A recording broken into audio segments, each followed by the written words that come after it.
minha máquina tá sujando a roupa. Eu não sei o porquê, Rogério. Eu não sei o porquê. Será que é por causa disso, pessoal? Ó, tá pingando água. Vou mostrar pra vocês. Dá uma olhada, ó. Ó, pingando água. Isso aqui vai aqui, ó, sabe, né?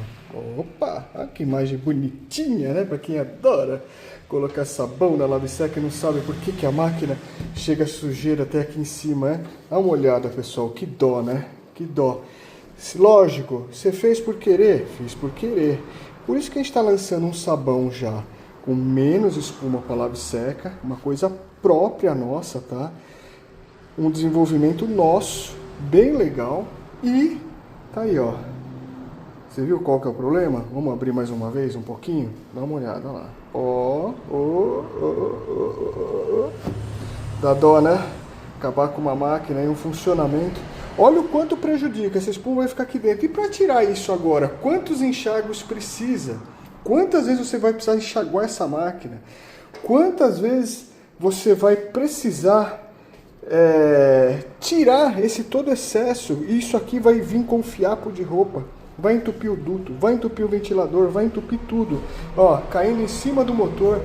Rogério, você é louco, tá funcionando desse jeito. Falei, para fazer um teste, um vídeo, alguém tem que se sacrificar, né? Talvez um motor, vamos ver um motor explodindo ao vivo, só aqui nesse canal.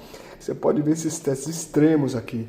Na verdade, a gente está testando, esse aqui era um produto, o primeiro para fazer a limpeza do tambor. E não deu certo, tá? Dos nossos produtos que a gente está lançando, não deu certo. Por isso que a gente tem que validar todas as fórmulas aqui. Por isso que é bom você seguir o Bertz, tá? Segue o Bertz.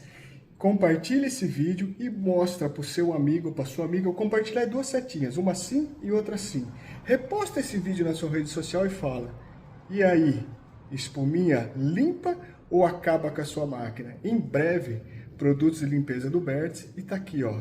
Não faça isso, tá? Visor. Desse jeito é prejuízo para você e para sua máquina. Portanto, não faça isso. Sabão não lava, tá? Espuma não lava.